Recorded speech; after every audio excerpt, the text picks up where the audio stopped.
जो घटना हुई है बहुत दर्दनाक है बेटा।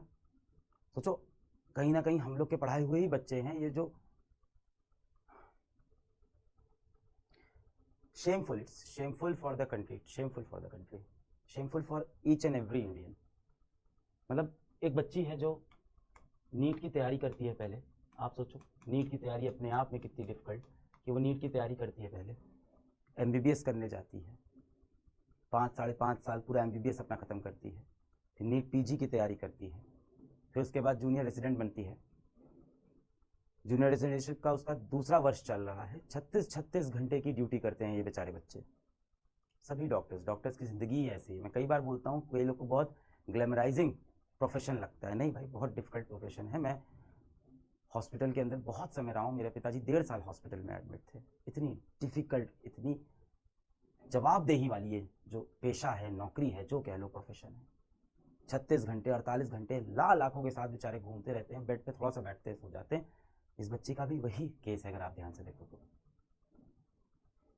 मतलब जितना मैंने अभी तक न्यूज़ में देखा, यही है कि उसने रात को 11 बजे अपनी मम्मी को कॉल किया कि मम्मी, मैं यहाँ बढ़िया हूँ हॉस्पिटल में, ठीक है, 36 घंटे से सोई नहीं हूँ, अभी फिर राउंड पे जा रही हूँ, अपने काम पे जा रही हूँ, आप सो जाओ मम्मी, पापा आप भी सो जाओ, सब सही है।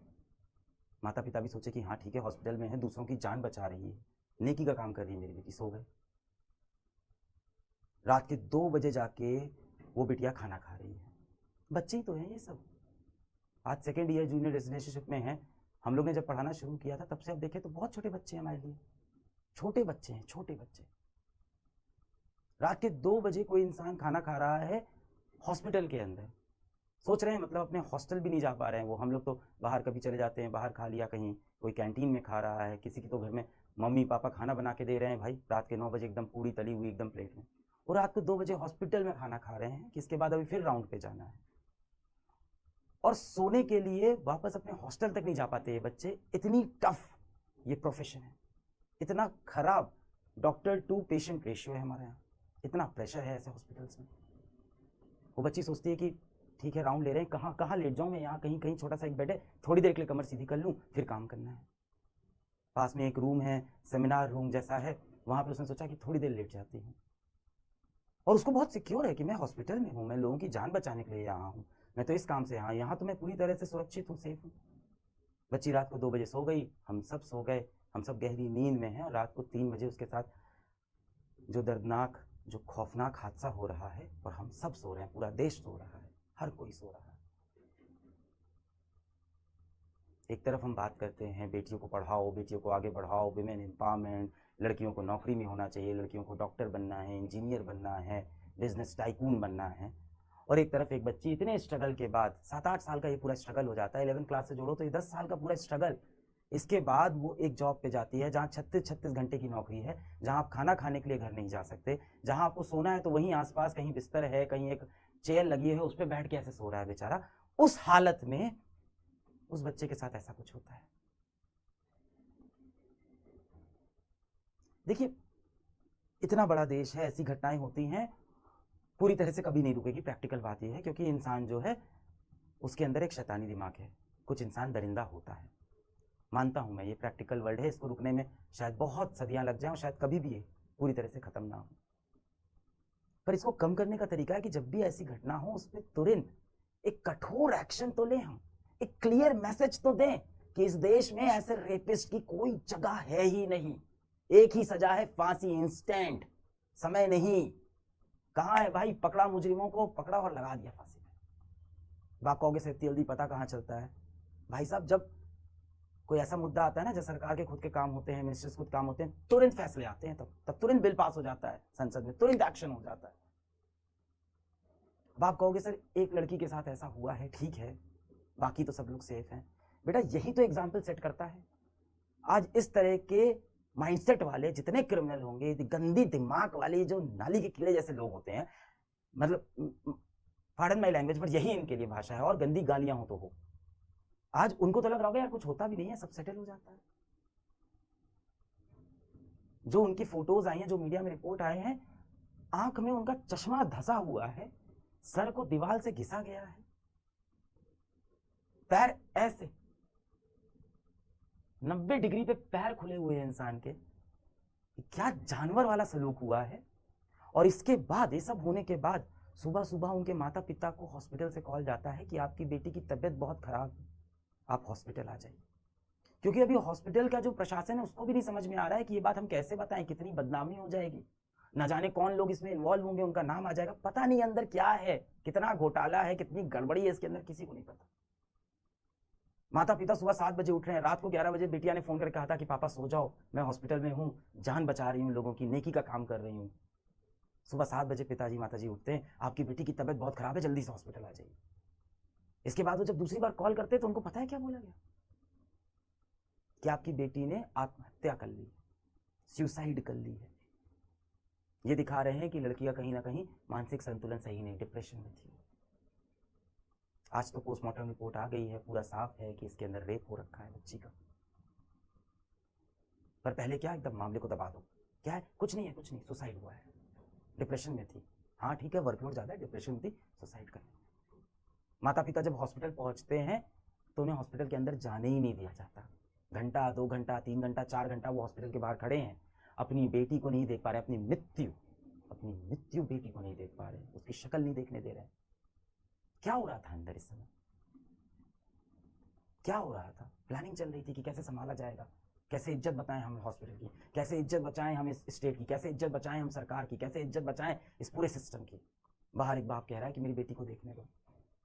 किसी तरह से लड़ झगड़ के जब बाप अंदर पहुंचता है तो अपनी बेटिया को वो बिना कपड़ों के कहीं पूरे शरीर पे कपड़ा नहीं देखता है, पूरी बॉडी चोटिल है, चोट के निशान, आंख फूटी हुई है, सर पे चोट है, पैर इस तरह से ऐसे खुले हुए एकदम।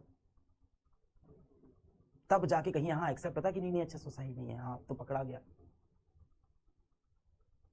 देखिए मैं प्रैक्टिकल हूँ, ये चीज़ें हर देश में है, होता है, दरिंदे लोग हैं, पर ऐसी घटना होने के बाद तुरंत एक्शन लेना पड़ेगा, एक एग्जाम्पल सेट करना पड़ेगा, एक उदाहरण देना पड़ेगा कि इस देश में ऐसे लोग की जगह नहीं है।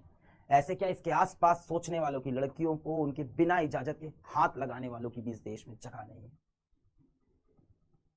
हम लोग अपने कंपनी में जब काम करते हैं, कोई भी चोरी की घटना आ गई, कोई भी करप्शन की घटना आ गई, वो चाहे 500 रुपए की हो, 5 लाख की हो, मैं तुरंत बोलता हूँ स्ट्रिक्ट एक्शन लो, ताकि बाकी सब इस बात से डर जाए। जब भी ऐसा कुछ हो तो तुरंत एक्शन लो। यहाँ पे अब आपको ये नहीं सोचना है कि एक्शन लेने से क्या होगा, इसके पॉलिटिकल कनेक्शन कौन से हैं, इसके पास पैसा रुपया कौन सा है, क्या है, मैं तुरंत आप एक्शन। कोई एक्शन नहीं भाई साहब, सुसाइड है, दबा दो। जब पोस्टमार्टम रिपोर्ट आ रही है वो ये कह रही है कि आप लोग तो बेटा नीट के ही स्टूडेंट हो, है ना, अभी अपन देखो यही सब बात कर रहे थे कि 650 नंबर कैसे लाने हैं, कैसे एमबीबीएस। मुझे भी अब शर्म आती है बोलते हुए कि बेटा आप एमबीबीएस करने जाओ, आए दिन कुछ ना कुछ ऐसा हो रहा है। एक तो वहाँ पे वर्क कल्चर ऐसा है, ये प्रेशर में तो है ही डॉक्टर, काम तो ज़्यादा है ही है, उसके बाद ये सब होता है। मैं कैसे बोलूँ 650 नंबर लेके आ बेटा जाओ, फिर ये होगा, इतनी मेहनत करने के बाद ये होगा तुम्हारे साथ। आप लोग तो नीट के एस्पिरेंट हो। जो सीमेन सैंपल मिला है वो पोस्टमार्टम में क्लियर दिखा रहा है कि 1 से ज़्यादा लोग थे। अमाउंट ऑफ सीमेन, जितना सीमेन मिला है, जितना स्पर्म्स मिले हैं, जितना काउंट मिला है, जितना क्वांटिटी है, वो एक व्यक्ति का नहीं है। उसके बाद क्या होता है, 24 घंटे के अंदर, क्योंकि मीडिया में हाईलाइट हो गया, तो एक व्यक्ति को पकड़ा जाता है, और कितनी आसानी से पुलिस कहती है कि उसके कान का एयरपॉड, ब्लूटूथ एयरपॉड है क्या है, कि उसके कान का एक ब्लूटूथ डिवाइस वहां पे वो छूट गया था, उससे वो छोड़ के चला गया था। और वो व्यक्ति की भी आप डिटेल देखो, 4 बजे सुबह हॉस्पिटल पहुंचा है, 4 बजे के आसपास, 6 साढ़े 6 पे जाके अपने घर में सो गया और अपना ब्लूटूथ एयरपॉड वहां पे रख के चला गया कि हमें पकड़ लेना। और पुलिस ने पकड़ा भी कैसे, कि ब्लूटूथ एयरपॉड उठाया और हॉस्पिटल के स्टाफ में सबके ब्लूटूथ ऑन कराए, देखते हैं किसके फोन से मैच करेगा। व्यक्ति तभी पकड़ा जाता है, अपना गुनाह भी कबूल कर लेता है, कहता है हाँ मैं ही था। पोस्टमार्टम रिपोर्ट अब ये साफ दिखा रही है कि 1 से ज्यादा व्यक्ति से, और ये कह रहा है मैं ही था, यानी यहाँ भी झूठ है। क्यों ये झूठ बोल रहा है, किसने इसको प्रलोभन दिया, पैसे का दिया, धमकी दिया, क्या दिया? ये तो कह रहा है मैं ही था, अकेले था, मैं नहीं किया, मुझे सजा भी दे दो। अब ये मुद्दा सीबीआई पे चला गया है, पर अब सीबीआई पे जाते आते इतने सबूत मिटा दिए गए हैं। जब 3 घंटे तक पिताजी अंदर नहीं आ रहे हैं, पहले बोल रहे हैं आपकी बेटी की तबीयत खराब है, फिर बोल रहे हैं आपकी बेटी ने सुसाइड किया है। जिस कॉलेज में ये हुआ है उस कॉलेज की प्रिंसिपल का बयान नहीं आया। हाई कोर्ट ने यही बोला कि भाई जिस कॉलेज में वो रखा है उस कॉलेज का जो हेड है, जो उस कॉलेज का डायरेक्टर है, जो उसका प्रिंसिपल है, उसका बयान नहीं है। उस कॉलेज के प्रिंसिपल ने तुरंत रिजाइन कर दिया कि हम रिजाइन करते हैं, साफ इसको हटाओ यहाँ से। हर मुद्दे में यही होता है, टॉप पे जो होता है उसको रिजाइन करा दो। उसके बाद कहीं आसपास में उसने वापस ज्वाइन भी कर लिया है। जो एक कल्प्रिट है, अपराधी है, उसके मोबाइल फोन से डिटेल निकल आएगी, लोकेशन निकल आएगी, नहीं आ रहा है। अब सीबीआई के पास मुद्दा गया है, खींचेगा मुद्दा, चलता रहेगा। नहीं, बहुत अच्छा काम कर रहे हैं आप लोग, आवाज उठा रहे हैं। आपने ये बोला बैच के अंदर, मुझे मुझे बिल्कुल दुख नहीं है, कोई डिस्ट्रैक्शन नहीं, कोई टाइम, ये टाइम वेस्ट है। किस लिए कर रहे हैं सब पढ़ाई? ये टाइम वेस्ट है। नीट की तैयारी करके जाके ये सब वो बच्चों के साथ,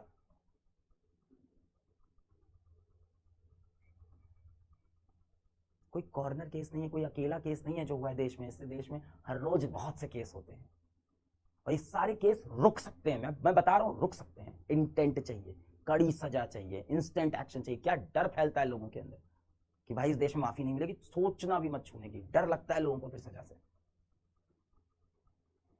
पर नहीं, इसको चल रहा है, इसके पीछे, सबके पीछे पॉलिटिक्स चल रही है। इसकी गलती, उसकी गलती, इस सरकार की गलती, उस स्टेट, अरे हर स्टेट में होता है ये। आज इनकी सरकार है, कल उनकी सरकार आएगी, सब जगह होता है ये।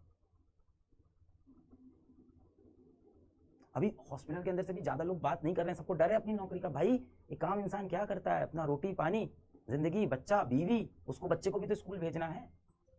हमें उम्मीद होती है हर इंसान आवाज उठाए।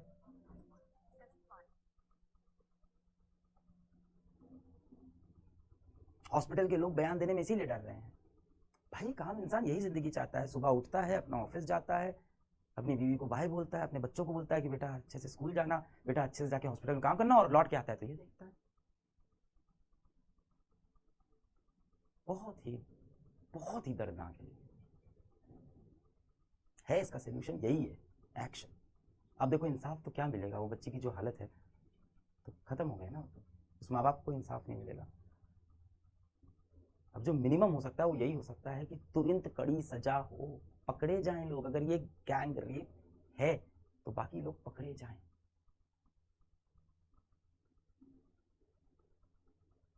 कोई भी मेन स्ट्रीम मीडिया इसको काफी समय तक हाईलाइट नहीं किया, काफी समय बाद मेन स्ट्रीम मीडिया पे ये चीजें आई। डॉक्टर्स प्रोटेस्ट कर रहे हैं, इससे भी एक अलग नुकसान है। अब पेशेंट बेचारा हॉस्पिटल में लेटा हुआ है, डॉक्टर्स प्रोटेस्ट पे, तो क्या करें डॉक्टर्स? बिना प्रोटेस्ट करे काम करते रहे, कल दूसरी लड़की के साथ, कल तीसरी लड़की के साथ, चौथी लड़की के साथ, इसके बाद लड़कियां काम करना छोड़ दें हॉस्पिटल के अंदर। हो गया बंटाधार, पहुंच गया वापस 7 साल 100 साल पहले। हम फिर से सती प्रथा शुरू कर देते हैं, दबा दो लड़कियों को, यही है ना फिर। It's very very very depressing. आप सोच के देखो, आपके घर में आपकी बहन होगी, आपकी कोई दोस्त होगी, आपकी बीवी होगी, आपकी बच्ची हो सकती है। आप तो खैर छोटे हो, आपकी बहनें हो सकती हैं, दोस्त हो सकते हैं। सोच के देखो, आप रात को सो गए, सुबह उठते ही सब खत्म, सब खत्म जीवन से। रात को 11 बजे उस बहन ने आपको कॉल किया, बोला कि सब सही है भाई, मैं एकदम ठीक हूँ, मैं काम कर रही हूँ, और आप सो गए 12 बजे। सुबह 7 बजे जब आप उठते हो, आप, it's over. And it's not like कि एक नेचुरल डेथ है, एक मर्डर है, एक रेप है, घिनौनी तरह से। कैसा आपको फील आएगा, वो जो चला होगा पूरा 1.5-2 घंटे पूरा एपिसोड, उसमें क्या वो सफर कर रही होगी, वो पेन वहां से बाहर नहीं पाया। किसी के साथ भी हो सकता है, हम में से किसी के साथ किसी भी दिन में हो सकता है। It's very depressing.